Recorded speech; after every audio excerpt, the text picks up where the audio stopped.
Елиезер. За патот. За вистината. За животот.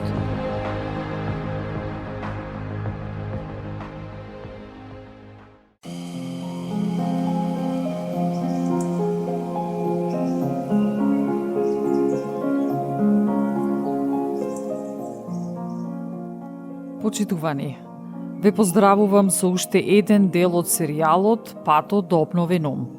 Во ова издание ќе се насочам повеќе кон умот, неговата важност, разликата помеѓу умот и мозокот.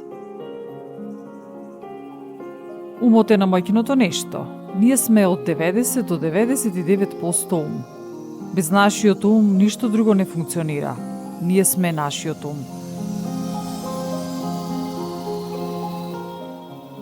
Умот не е мозокот. Умот го движи мозокот, а мозокот одговара на умот. Умот сме ние, умот си ти. Ти ја слушаш оваа емисија, го процесираш тоа што го слушаш. Имаш живот, работиш, се социализираш, креираш и така натаму. Ти си жив, жива. Ти мислиш, избираш, живееш. Тоа е умот. Умот е во секоја област од твојот живот. Умот е тој кој го користиме за да доживееме, искусиме се во животот. Умот го зема секое искуство и го става во мозокот. Умот е како ние го процесираме животот и тоа се става во мозокот во форма на енергија.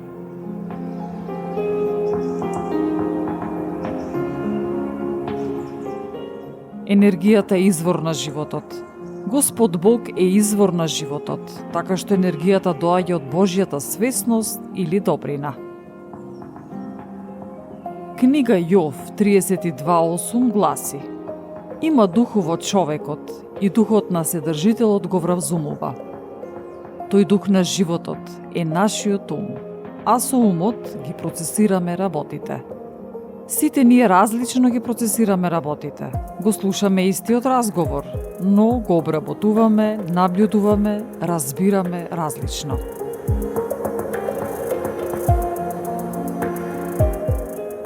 Од моментот кога се будиме па до моментот кога легнуваме да спиеме, процесираме различни нешта, а тие влијаат на тоа како ние функционираме.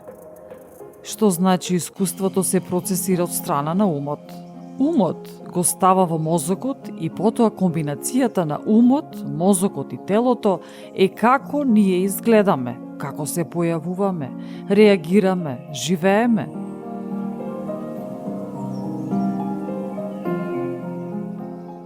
Реагираме со нашите емоции, како се чувствуваме, како се однесуваме, што зборуваме, што правиме.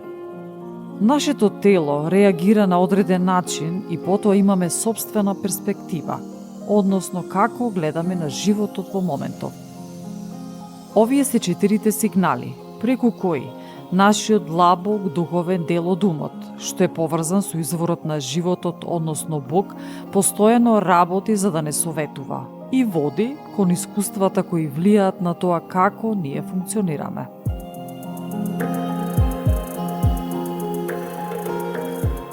Како нашиот внатрешен духовен дел ни зборува преку нашите сигнали, тоест емоциите, однесувањето, телото и перспективите. Божиот дух се поврзува со нашиот дух и ни покажува преку нашите сигнали. Божиот дух сака да ни укаже на нештата што треба да ги промениме. Ако сме имале пријатни искуства, нашата појава ќе биде пријатна. Ако сме искусиле некаква траума, тогаш нашата појава ќе биде сосем поинаква.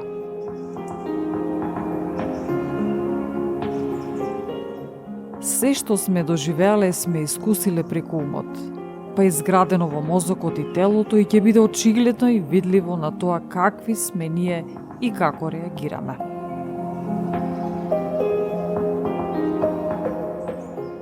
Она што треба ние да го правиме е да го преиспитуваме нашето однесување. Како изгледаме?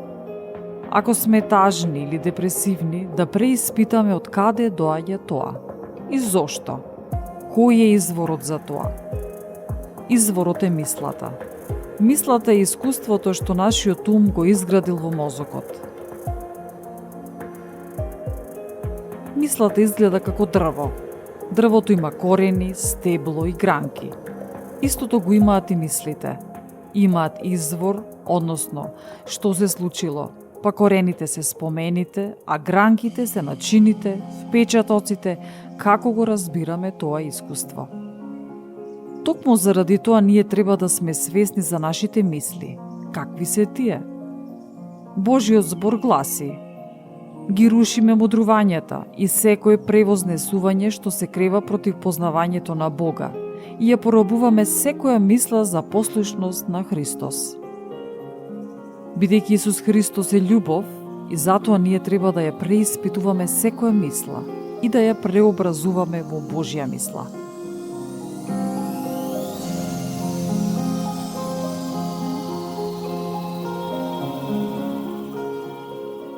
Што треба да правиме со мислите? Да ги обновуваме. Како што пишува во посланието Римјаните 12:2, немојте да се прилагодувате со овој свет, туку преобразувајте се преку обновувањето на вашиот ум, за да можете да ја дознаете која е добрата, угодна и совршена Божја волја.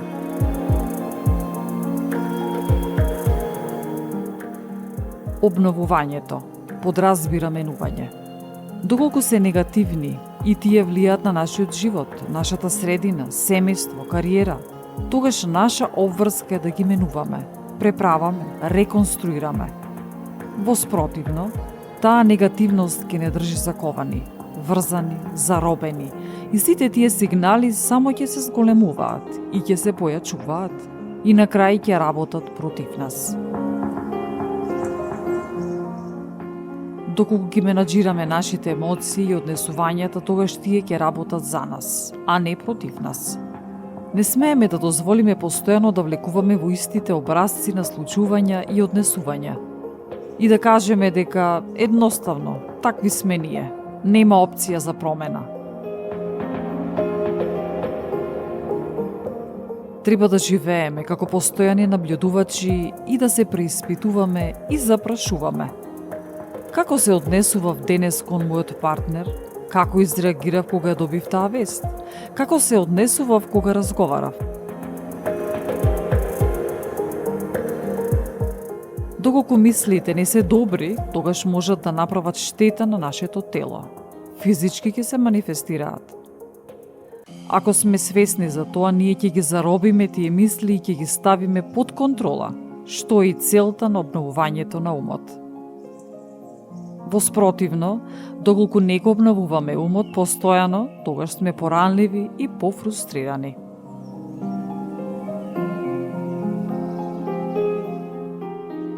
Умот прави мозокот да функционира. Умот прави срцето да функционира. И за се е така. Ние не сме мозокот, туку нашиот ум. Преку нашиот ум функционира се кај нас. Умот што го имаме има 3 нивоа. Првото ниво е најдлабокото ниво и го нарекуваме несвесен ум. И тоа е делот од нас, кој е нашиот духовен дел. И работи 24/7 и е директно поврзан со изворот на највисоката интелигенција, тоест со Бог. Целта е да бидеме постојано поврзани со овој ум, а тоа можеме да го направиме преку наблюдување и преиспитување. Второто ниво е подсвесниот ум, кој е мост помеѓу несвесниот и свесниот. А свесниот ум е третото ниво.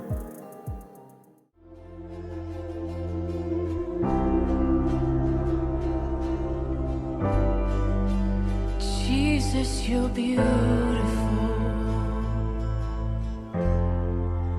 Jesus, you're beautiful. Jesus, you're beautiful.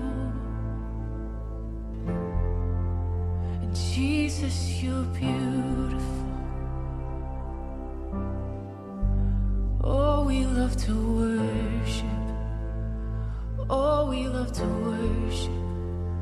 Oh, we love to get lost in your goodness, in your love. We love to worship. Oh, we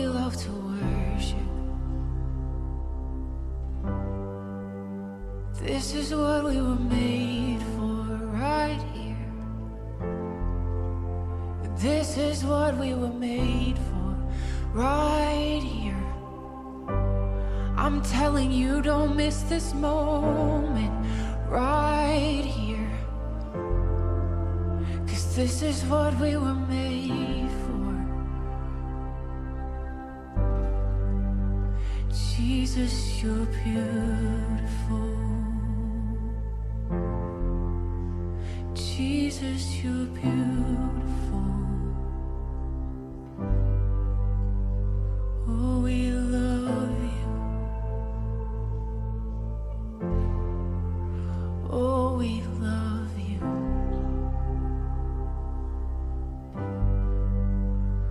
There's not enough words to speak how much I love you. There's no way to express how much I love you. I love you. I love you. I love you. What else could I do? What else could I do? I love to love you.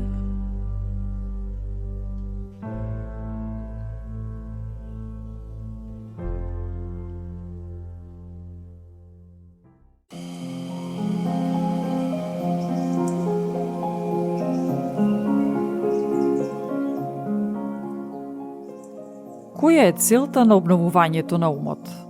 Преку обновувањето на умот можеме да го промениме нашиот живот, да се трансформираме. Ние не можеме да го контролираме оно што ни се случило, но можеме да контролираме како тоа изгледа внатре во нас. Како можеме да го сториме тоа? Например, согледуваме дека да, овие сигнали се приврзани за оваа мисла или мисли и одиме до изворот, до корените на таа мисла и ја менуваме формата, незините гранки, се со цел дрвото на мислата да може да расте здраво.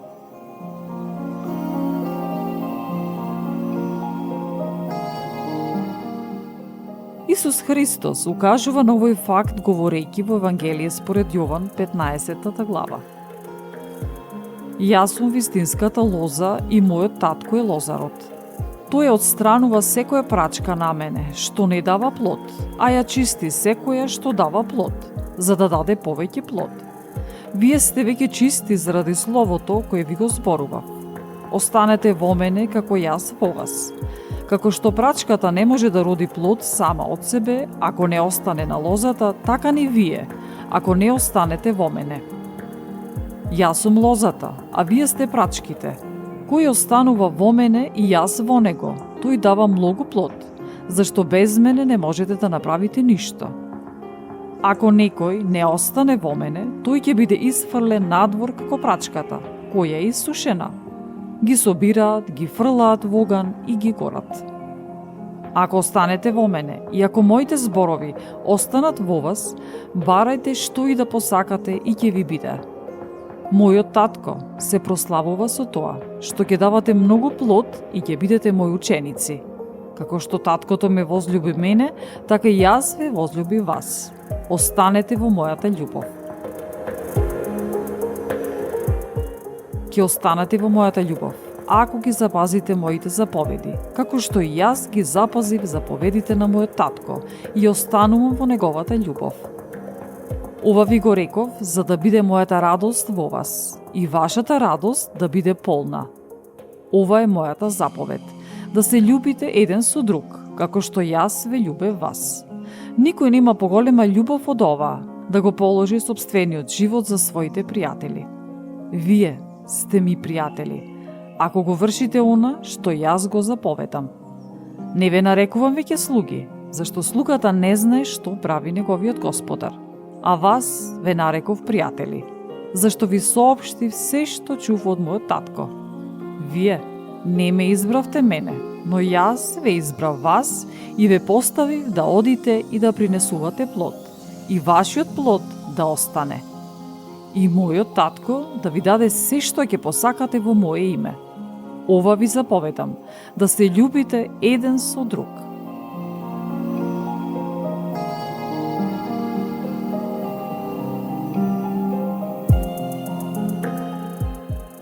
Така што, не можеме да ја промениме случката што се случила во минатото, но можеме да промениме како таа изгледа внатре во нас, во нашиот мозок и со тоа како таа промена ќе влие во нашата иднина. Се што ни се случило, се што ни се случува и се што ќе ни се случи, ќе влијае на нас комплетно, на нашата појава.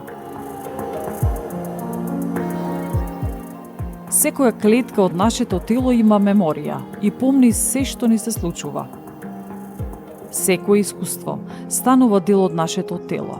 Секое наше искуство се гради на 3 места – во мозокот, во умот и во телото. Но тие постојано се отворени за промена, можат да се променат. Така што, се што сме поминале, доживеале, не треба да ја одредува нашата иднина.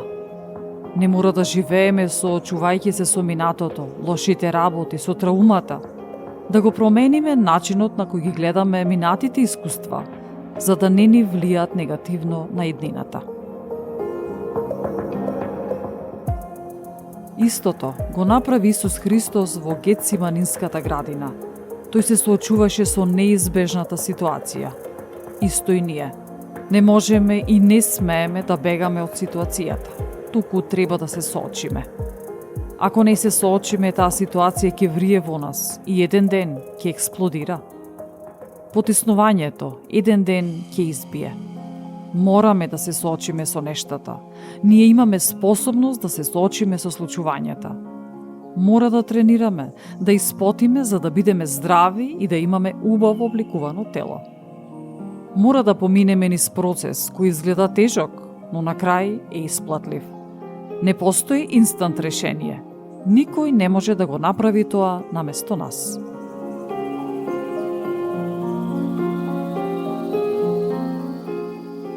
Треба да ни биде јасно дека да, нешто ни се случило и дека тоа направило промена во нашиот мозок и дека направило промена во нашето тело и се додека е таму, степенот на ранливост е се поголем. Што значи? Мора да одиме во Гетсиманиската градина, да повикаме кон небесниот татко, да го надминеме тешкото и да продолжиме да бидеме светлина. Да запомнеме. Не можеме да го промениме оно што ни се случило, но можеме да промениме како тоа изгледа во нас, во нашиот ум. И со тоа ќе ја промениме нашата иднина. Секој добро, драги мои. Поздрав до вас.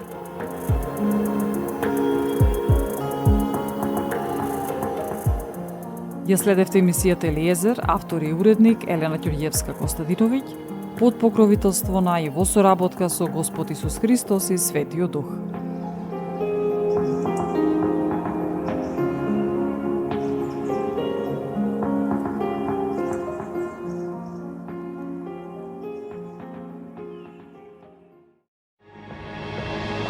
Елиезер,